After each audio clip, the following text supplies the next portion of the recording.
오늘의 말씀은 누가 22장 54절부터 62절 말씀까지 우리 합독합니다. 오늘의 말씀은 누가복음 22장 54절부터 62절까지 우리 합독을 합니다. 누가 22장 54절부터 우리 천천히 같이 합독합니다. 예수를 잡아 끌고 대제사장의 집으로 들어갈 새 베드로가 멀찍이 따라가니라. 사람들이 뜰 가운데 불을 피우고 함께 앉았느니라. 베드로도 그가 가운데 앉았더니 한 여종이 베드로의 불빛을 향하여 앉은 것을 보고 주목하여 이 사람도 그와 함께 있었느니라 하니 베드로가 부인하여 이르되 이 여자여 내가 그를 알지 못하노라 하더라. 조금 후에 다른 사람이 보고 이르되 너도 그 도당이라 하거늘 베드로가 이르되 이 사람아 나는 아니라로라 하더라. 한 시간쯤 있다가 또 한 사람이 장담하여 이르되 이는 갈릴리 사람이니 참으로 그와 함께 있었느니라. 베드로가 이르되 이 사람아 나는 내가 하는 말을 알지 못하노라 하고 아직 말하고 있을 때에 닭이 곧 울더라. 주께서 돌이켜 베드로를 보시니 베드로가 주의 말씀 곧 오늘 닭 울기 전에 내가 3번 나를 부인하리라 하심이 생각나서 밖에 나가서 심히 통곡하니라. 아멘. 할렐루야. 오늘 살아있음에 감사하길 바랍니다. 여선호 인사입니다. 잘 오셨습니다. 한번 따라합니다. 오늘 또 나에게 은혜를 주옵소서. 믿음대로 될 줄로 믿습니다. 어렸을 때 목사가 되고 본 사람이 있었습니다. 그래서 몰래 교회에 들어가 이 강단에 서서 목사 흉내를 내며 설교했습니다. 그는 철학과 역사, 정치 등에서 여러 방면의 책을 많이 읽었습니다. 또한 그의 재능 또한 대단했습니다. 특별히 가난한 사람들이나 병든 사람들에 대한 애정과 관심이 뜨겁니다. 정말 뛰어난 도덕률을 가지고 많은 사람들을 도왔고 또 많은 사람들에게 봉사했습니다. 부활절만 되면 월급을 몽땅 털어서 달걀을 사서 가난한 사람들, 소외된 사람들을 찾아갔습니다. 여러분 이 사람이 누구일까요? 그런데 이 사람의 이름을 들어보면 대부분은 다 깜짝 놀랄 것입니다. 그토록 악명도 맡은 사람 바로 히틀러라는 사람이기 때문에 그렇습니다. 여러분 저분 히틀러인데 저분은 어렸을 때 목사가 되고 싶어 했답니다. 그래서 많은 사람들에게 구제하며 그리고 이렇게 많은 사람들을 도왔던 그런 사람이었습니다. 그런데 히틀러는 아마도 이 지구상에서 가장 악한 사람 중에 하나가 아닐까 생각을 합니다.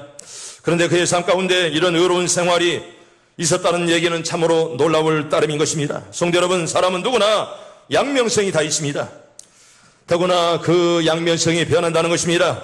누구나 마음속에 악마 같은 본성이 도사리고 있습니다. 우리는 원죄와 그리고 본죄 때문에 언제나 우리 마음속에 죄성이 가득 차 있습니다. 그러나 오직 하나님의 은혜가 임재할 때 전세의 모습 우리가 살아갈 수가 있습니다. 내 마음속에서 악이 이기느냐 선이 이기느냐가 이게 굉장히 늘 갈등을 일으키는 것입니다. 그래서 우리는 오늘 또 주님의 도우심을 우리가 구합니다. 하나님께서는 내 안에 정직한 영을 부어주시기를 원하고 할렐루야. 정직한 영을 하나님이 부어주시기를 바랍니다. 하나님 나에게 은혜를 주시옵소서. 나에게 은혜 달 여러분 기도하시고 믿음대로 이 시간도 다 될 줄로 믿습니다. 여러분 성도 여러분 오늘 이 시간에 주님의 은혜가 내 마음에 찾아올 수 있도록 내 마음에 열고 아멘 너 여러분 다 화답하기를 바랍니다. 우리는 베드로의 타락과 눈물을 우리가 봅니다. 오늘 설교 제목은 베드로의 실패입니다. 사람에게 언제나 실패가 따라옵니다. 여러분 베드로의 타락과 눈물은 양면성이다 그렇게 말할 수가 있습니다. 타락과 타락한 사람이 어떻게 눈물이 따라올까? 여러분 베드로는요 영어에서는 피터라 이렇게 말하고 시몬이라 이렇게 말합니다. 반석이라는 의미가 그 말씀 속에 있습니다. 여러분 베드로는 베세다 출신이었습니다. 안드레와 바로 형제입니다. 어린 시절에 대해서는 알 길이 없건만은 주님이 가장 사랑했던 사람 중에 하나였습니다. 우리는 베드로를 생각할 때마다 담대함과 나약함, 용기와 비겁함이 이상하리만큼 뒤얽힌 모습을 우리가 볼 수가 있습니다. 어떨 때는 담대하고 어떨 때는 비겁하고 어떨 때는 정말 용기 있게 나가는 그런 베드로. 그러나 이런 베드로가 3번씩이나 주님을 배반했다는 사실이 우리를 이상하게 만듭니다.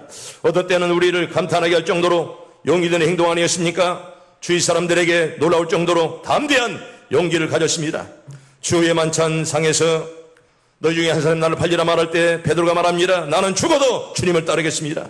여러분 이렇게 용기 있는 그런 사람이었습니다. 감남산에서는 말고의 귀를 짤뚝 잘라버린 그런 용기 있는 그런 사람이었습니다. 그러나 오늘 본문에 보면 베드로의 또 다른 모습을 우리가 발견합니다. 우리 54절 말씀 우리 같이 천천히 봅니다. 시작. 예수를 잡아 끌고 대제사장의 집으로 들어갈새 베드로가 멀찍이 따라가니라. 아멘. 따라합니다. 베드로가 멀찍이 따라가니라. 여러분 멀찍이 따라 말고 주님을 꽉 붙잡기를 바랍니다. 멀찍이 따라가는 사람, 구경꾼으로 오신 사람들 있습니까? 여러분 다 마음의 문을 열고 은혜 받기를 바랍니다. 따라합니다. 나에게 은혜를 주옵소서. 멀찍이 따라가다가 베드로처럼 여러분 실패하지 말고 여러분 다 성공하기를 바랍니다. 베드로는 이렇게 멀찍이 따라가다가 실패하고 얼마나 어려움을 많이 당했습니까? 여러분 멀찍이 따라갔다는 말은요, 담대함 대신에 나약함을, 진정한 용기 대신에 비겁함을 우리가 본문에서 발견할 수가 있습니다. 이게 바로 인간의 양면성입니다. 어떨 때는 용기가 있거나 어떨 때는 비겁하고 어떨 때는 정말 담대하지만은 그런데 나약함이 그 마음속에 숨어 있다는 것입니다. 우리가 오늘 본문을 통해서 베드로가 그의 스승을 부인하는 슬픈 이야기를 읽게 되는데, 이때 예수님은요 대제사장과 음모를 꾸민 자들 앞에서 신문을 받고 있었습니다. 그들은 날만 새면 예수님을 사내들인 공유에 끌고 가 고소하기 위해서 가진 신문을 하면서 증거를 찾으려고 혈안이 드는 바로 그때였습니다. 그때 사건이 생긴 것입니다. 성도 여러분, 본문을 잘 보세요. 베드로의 타락이 언제부터 싹트게 되었는가 말입니다. 아마 여러분 베드로가 예수님이 끌려간 대제사장의 집에 멀찍이 서서 몰래 들어가는 데 서서 바로 죄가 싹트기 시작했다는 것입니다. 여러분 따라는 갔는데 멀찍이 떨어져서 어떻게 하는가 보자 따라가다가 그만 실패의 늪 속에 빠져 들어갔다는 것입니다. 물론 베드로가 자기의 스승이 죄인으로 붙잡혀 갈 때 따라간 것은 대단히 잘한 일이었습니다. 여러분 따라가지도 못한 사람 얼마나 많습니까? 그나마도 따라갔다는 걸 얼마나 잘한 행동입니까? 그러나 그는 위험에서 벗어날 정도로 적당하게 멀리서 쫓아왔고요, 적당히 거리를 두면서 주님을 따라갔습니다. 자기 명예를 지킬 정도로 몽유병 환자처럼 살금살금 뒤따라 온 것은 담대함이라기보다는요 나약함이요 용결하기보다는 비겁한 행동이 바로 베드로의 행동이었습니다. 멀찍이 따라갔다, 이것부터 그에게 마귀가 틈을 타기 시작했다는 것입니다. 사랑하는 성도 여러분, 우리에게는 이런 면이 없었습니까? 우리가 지난날 돌이켜보면 늘 용기, 담대함만 있었던가요? 우리들이 살아가노라면 진리의 길을 따를 것인가? 아니면 내 이익에 자신 이익이나 이 순간 안전을 위해서 진리의 길을 벗어버릴 것인가? 아마 여기에 선택의 기로에 서 있을 때가 있습니다. 내가 이리 갈까 저리 갈까, 내가 진리를 따를까 거짓을 따를까, 아마 이때 방황할 때가 많더라, 그런 말입니다. 54절 멀찍이 따라갔다. 따라합니다. 멀찍이 따라가니라. 여러분들 멀찍이 따라가려고 하는 사람도 있습니까? 여러분 마음을 다시금 고쳐먹고 주님을 꽉 붙잡기를 바랍니다. 주님을 붙잡아야지 멀찍이 따라가다가는 베드로처럼 여지없이 실패할 수밖에 없습니다. 여러분 모든 원인은 베드로에게 있었습니다. 그리스도에게는 베드로가 가까이서 따라오지 못할 이유가 없었기 때문에 그렇습니다. 가깝게 따라가야 되는데 멀찍이 따라오다가 구경꾼처럼 따라오다가 그만 실패의 늪으로 빠져버렸다는 것입니다.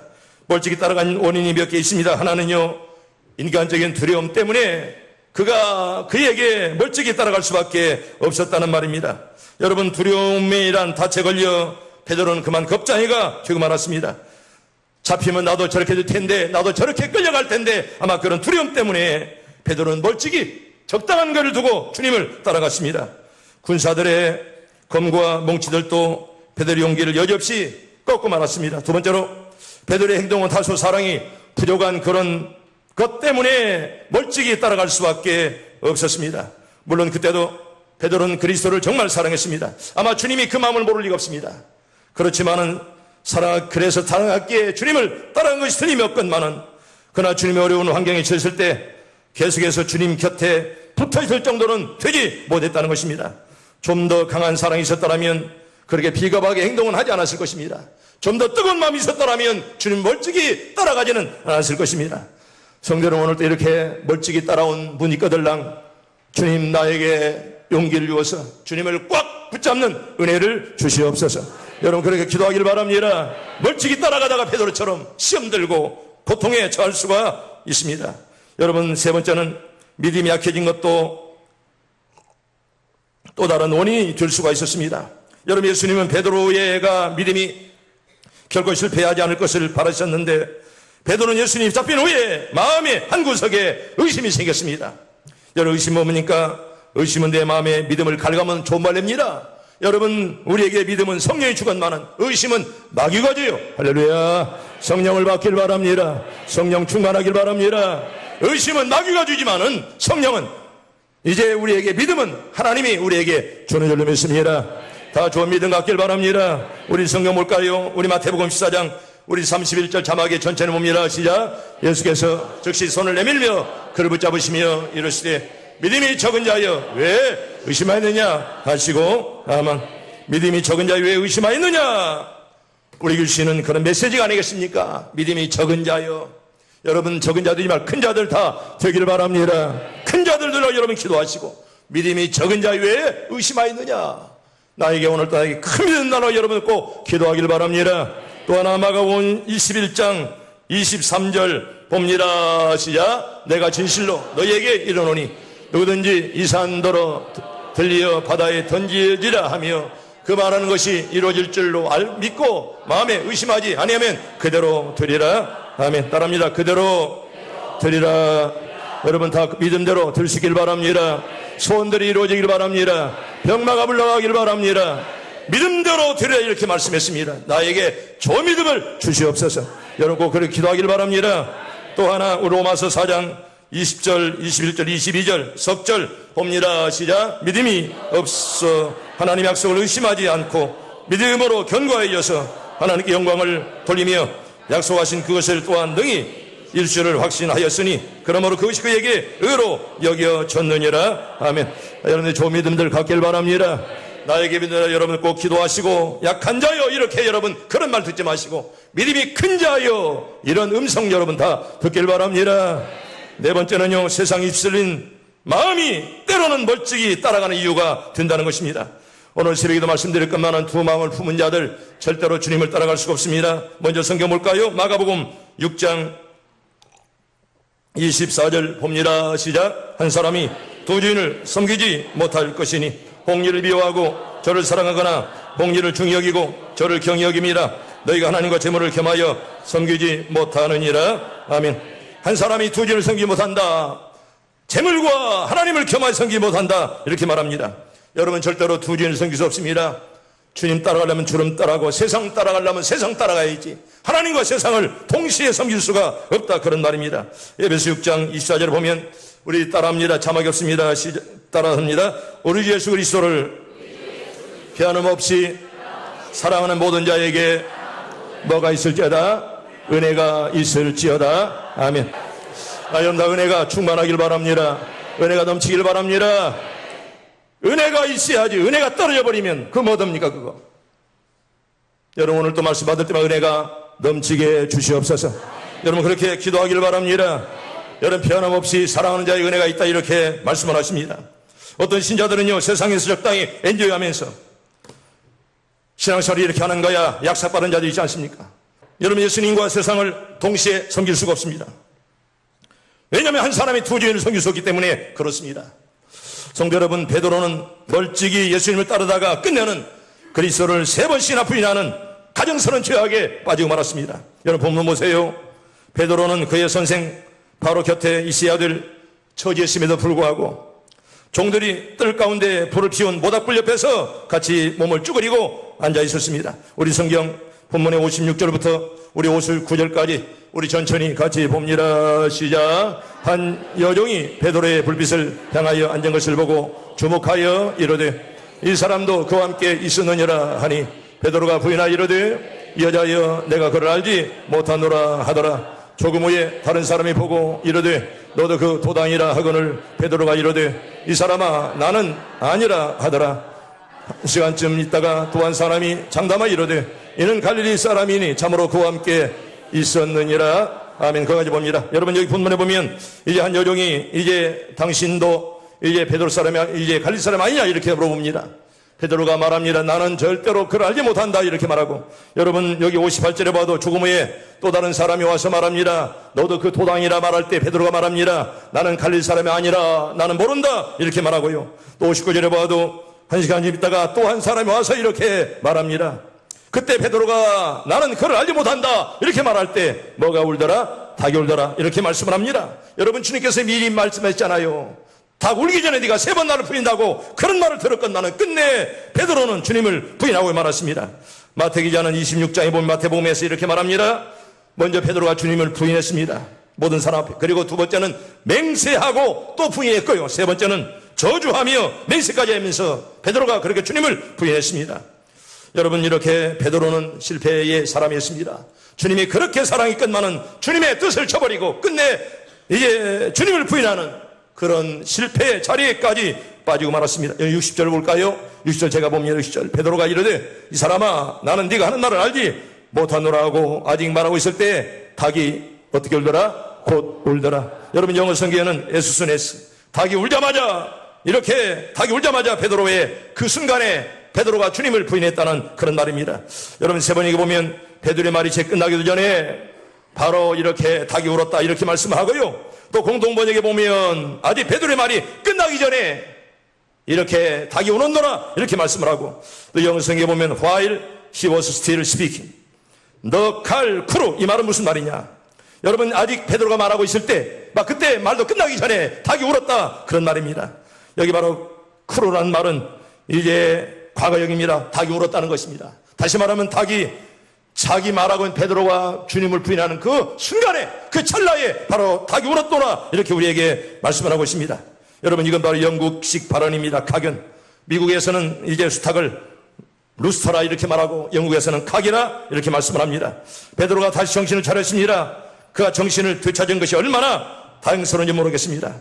하나님 은혜였고 하나님 은혜 가운데 여러분, 닭이 울자마자 통곡하며 눈물 넣기도 했던 그런 베드로 우리가 본문에서 볼 수가 있습니다. 60절만 한번 다시 볼까요? 60절 본문에 나옵니까? 자막에 60절.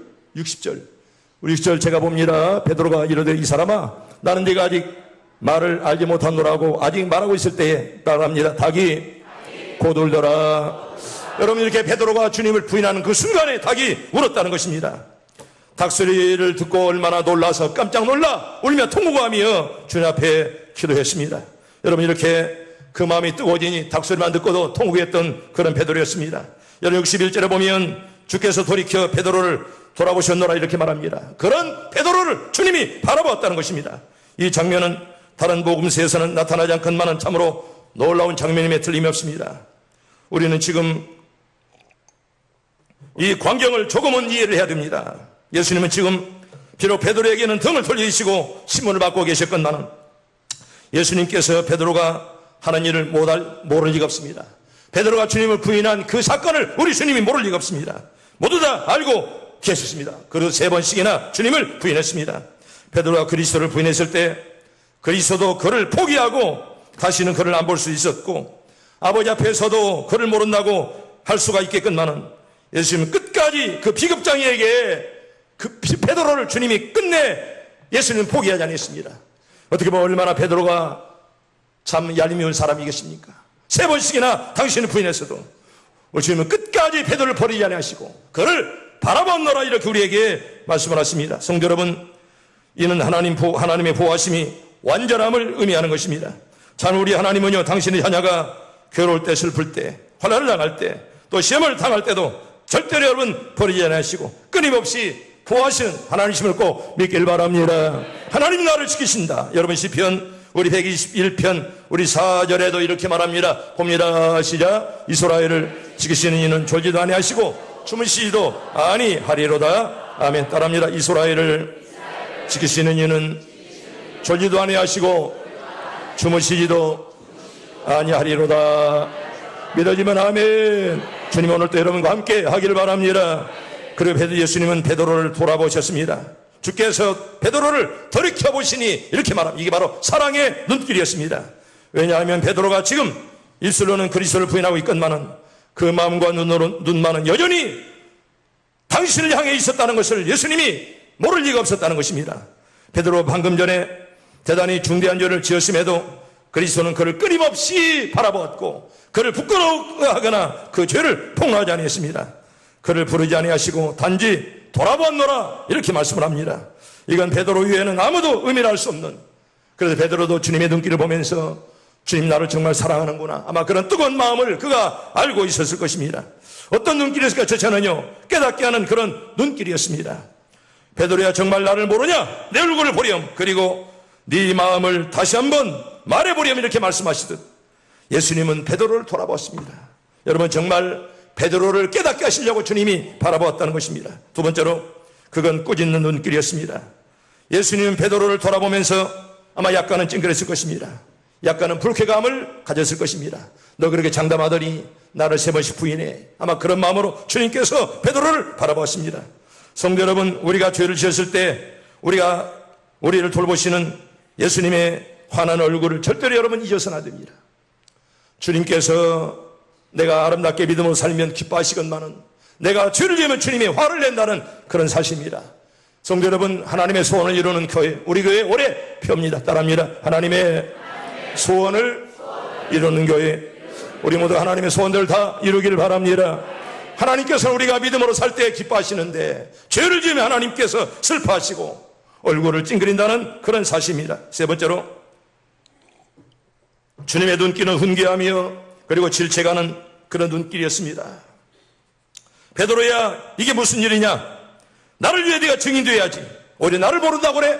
이러면서 베드로를 바라보시는 주님의 눈길은 훈계하시며 질책하는 그런 눈길이었습니다. 네 번째는 연민의 눈길이었습니다. 예수님은 부드럽게 베드로를 돌아보았습니다. 불쌍한 베드로, 마음이 그렇게 약하다니 내가 돕잡는다고 그렇게 넘어지고 그렇게 실수하느냐. 아마 그런 마음으로 주님께서 베드로를 바라봤을 것입니다. 성도 여러분, 주님 오늘도 내일도 모레도 나를 도와줄 줄로 믿습니다. 나를 지킬 줄로 믿습니다. 주님의 그 손길 여러분 꽉 붙잡길 바랍니다. 다섯 번째로, 그것은 무엇인가? 암시하는 눈길이었습니다. 베드로가 회개할 수 있도록 부드러운 마음으로 인도하는 은혜를 담는 그런 눈길, 여러분, 그런 눈길 여러분 꼭 붙잡으시고 바라볼 수 있기를 바랍니다. 베드로야, 네가 나를 배신했지. 나는 네가 회개하기를 원한다. 아마 끊임없이 베드로를 바라봤던 주님의 그런 눈길입니다. 성도 여러분, 아무리 닭이 울었다고 할지라도 예수님께서 몸을 들이키시고 베드로에게 깨닫게 하신 눈길, 꾸짖는 눈길, 훈계하며 질책하는 눈길, 연면의 눈길, 그리고 무엇인가를 암시하는 눈길을 보내지 않았더라면 아마도 베드로는 끝까지 회개를 못했을 것입니다. 성도 여러분, 회개의 은혜도 하나님이 주어야 될 줄로 믿습니다. 따라합니다. 하나님이여, 나에게 회개의 눈물을 주시옵소서. 여러분들의 그런 눈물이 다 있길 바랍니다. 하나님께서 주어야 회개할 수가 있습니다. 아무리 회개하고 싶어도 하나님이 떠나면 여러분 절대로 회개할 수가 없습니다. 아마도 베드로에게 네가 나를 3번 부인했지. 나는 네가 돌아오기를 바란다. 그런 마음으로 계속해서 주님은 그에게 눈길을 보냈습니다. 그런데요, 예수님의 뜨거운 눈동자는 베드로의 마음을 변화시켰고 제정신을 차리게 만들었고 올바른 마음을 가지게 했습니다. 베드로는 놓치지 아니하고 예수님의 눈동자를 바라봤고 예수님의 피 묻은 손을 꽉 붙잡았습니다. 할렐루야. 나도 그 손길 붙잡기를 바랍니다. 하나님께서 나에게 은혜 주셔서 나도 그 손길 여러분 붙잡게 달 여러분 기도하시고 주님의 은혜 여러분들에게 가득하기를 바랍니다. 여러분 62절에 봅시다. 62절 말씀 우리 봅니다. 시작. 밖에 나가서 심히 통곡하니라. 아멘. 따라합니다. 밖에 나가서 심히 통곡하니라. 드디어 그 눈에서는 눈물이, 뜨거운 눈물이 쏟아졌습니다. 아마도 회개의 눈물, 자신을 재발하게 하는 아름다운 그런 눈물이었습니다. 나에게도 하나님 그런 눈물을 여러분 꼭 기도하기를 바랍니다. 하나님이 함께하는 그런 눈물. 성도 여러분, 이제 말씀을 정리합니다. 베드로의 타락이 어디서 왔습니까? 멀찍이 따라할 때부터 벌써 죄가 싹트고 있었다는 것입니다. 성경은 이렇게 말합니다. 따라합니다. 하나님께 가까이함이 내게 복이라. 우리 성경 볼까요? 시편 73편 28절 봅니다. 시작. 하나님께 가까이함이 내게 복이라. 내가 주 여호와를 나의 피난처로 삼아 주의 모든 행적을 전파하리이다. 아멘. 하나님을 가까이 하길 바랍니다. 교회를 가까이 하길 바랍니다. 말씀과 기도 여러분 쉬지 말고 늘 기도해서 하나님 늘 가까이 여러분들 다 되기를 바랍니다. 여러분 세상을 가까이 하다 보면 세상을 가까이 보다 하나님을 늘 가까이 하고 하나님의 교회를 가까이 해야 됩니다. 세상의 권력과 힘을 붙잡지 말고 여러분 예수님 꼭 붙잡기를 바랍니다. 사람을 바라보려고 하지 말고 예수님의 부드럽고 따스한 눈길 여러분 꼭 바라보시고 주님의 은혜가 여러분들에게 가득하길 바랍니다. 이제 마지막 얘기 하나만 하고 마치겠습니다. 미국의 뉴욕에 있었던 일을 하나 말씀드립니다. 금발의 아가씨가 미국 뉴욕 맨하탄에 위치한 은행에 들어왔습니다. 여러분, 뉴욕에는요 세상의 최고의 도시입니다. 또 맨하탄은 땅값이 얼마나 비싼 줄 모릅니다. 뉴욕에 뭐 차를 1시간만 주차해도 얼마나 많은 돈이 들어갑니다. 그런데 금발의 아가씨가 은행에 와서 대출 담당자를 찾았습니다. 이 금발의 아가씨는 유럽에 2주간 동안 체류할 예정이고, 그래서 $5,000, 약 550만 원의 돈이 필요하다고 대출 요청했습니다. 은행 담당자는 대출을 위해서는 보증을 위한 담보가 필요하다고 했고, 그녀는 자신이 타고 왔던 롤스로이스, 무슨 차입니까? 아주 비싼 그런 차입니다. 롤스로이스 승용차를 이제 건넸습니다. 그 차는 은행 바로 옆에 주차된 상태였습니다. 그 자동차는 그녀 이름으로 등록된 것이 맞았고요, 모든 신상 정보가 확인이 완료가 되었습니다. 은행에서는 그녀의 차를 담보로 몇천 달러, $5,000의 대출을 승인했고, 은행장과 직원들은 고작 $5,000의 대출을 위해, 여러분 롤스로이스 차가요 보통 3억 간대요. 3억 원짜리 차를 맡긴 그녀를 많은 은행 직원들이 비웃었습니다. 2주 후에 그녀는 돌아와 $5,000 원금의 이자를 댄 이자가 얼마인지 아세요? 약 $18. 2만 원의 돈을 이렇게 이자로 지불했습니다. 여러분, 만약 맨하탄에 2주간 차를 주차했다면 얼마가 나올까? 그 주차료 때문에 3억짜리 차를 맡기고 이제 이렇게 대출을 받아 그 이자를 이제 2만 원 내고 이렇게 이제 끝냈다는 그런 이야기입니다.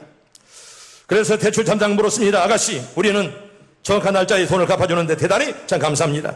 하지만 약간 궁금해서 하나 물어봅니다. 아가씨 신용정보를 조사해보니 억만장자던데요, 돈이 엄청나게 많습니다. 왜 고작 $5,000를 빌리는데 무려 3억 원짜리 승용차를 뉴욕시 이제 여기에 맡겼습니까? 이렇게 물어보는 은행원에게 이 여인이 이렇게 대답했다는 것입니다. 뉴욕에서는 2주 동안 주차하는데 고작 2만 원만 내면 것이 여기 말고 또 어디가 있습니까? 그래서 3억짜리를 맡기고 그냥 2만 원 이자를 내고 거기에 맡기고 이렇게 유럽에 출장을 갔다 왔다는 그런 이야기입니다. 우리가 여러분 생각을 달리하면 효율적인 방법이 우리에게는 얼마든지 있다는 것입니다. 이게 바로 창조적인 아이디어라고 이렇게 생각합니다. 여러분, 자살을 거꾸로 하면 뭡니까? 살자가 됩니다. 역경을 거꾸로 하면 뭡니까? 경력이라는 그런 단어가 나옵니다. 내 힘들다라고 하면 거꾸로 하면 뭡니까? 다 힘들래, 바로 그런 말입니다. 우리가 생각을 좀 달리하면 얼마든지 우리가 좋은 길을 찾을 수가 있습니다. 생각의 차이가 만드는 결과는 너무도 상반된 결과를 가져오게 되는 것입니다. 다 힘들고 어려운 만큼 발상의 전환이 꼭 필요하다, 그런 말입니다. 자살을 거꾸로 하면 뭐냐고요? 살자. 내 힘들다를 거꾸로 하면 다 힘들다, 그런 말입니다. 사랑하는 시온성 가족 여러분, 나는 우리 시온성 가족들이 베드로의 실패를 뛰어넘어서 웰빙, 웰다잉, 웰웨이징의 인생들이 다 될 수 있기를 바랍니다.